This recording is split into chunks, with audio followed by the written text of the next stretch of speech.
Benvidos, estamos no castro de Santa María, na parroquia do Castro, no concello de Cervantes.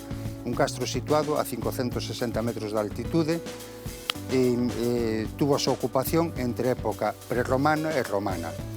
E tivemos a sorte de que ven ser declarado ben de interese cultural. É o terceiro da provincia de Lugo, xunto cos de Fazouro e Viladonga.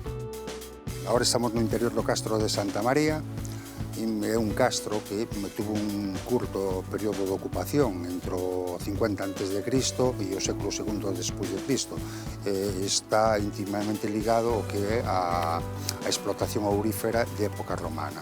E o castro en sí, a parte, está nun pequeno outeiro aí sobre o río Quindous, que o semerrodea, que é tributario do río Navia.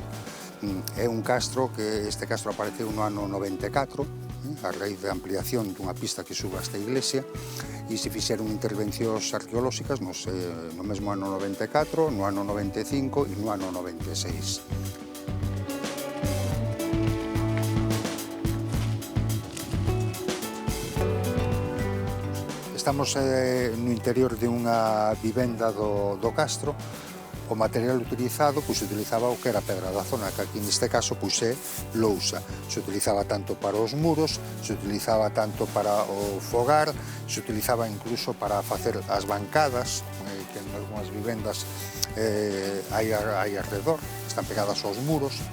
Vemos os chans, eran normalmente de terra pisada, para que non cedera, e para poder limpala, incluso, nas paredes se colgaban os apeiros, se colgaban as armas, se colgaban os utensilios domésticos, se facía todo. Aquí na particularidade de aquí deste castro, que vemos que a maior parte das vivendas son de planta circular, temos aí algunha que é de planta cadrada, xa de época romana, polo que creemos que estas poden ser anteriores á chegada dos romanos, que utilizaran isto como digamos, campamento mineiro. Aquí no concello de Cervantes temos 56 explotacións de mineiras de época romana, auríferas. O castro estuvo íntimamente relacionado con elas. De feito, aquí nas inmediacións temos varias delas. A máis importante é unha que temos aquí a nosa dereita, que é a da Viña da Moura.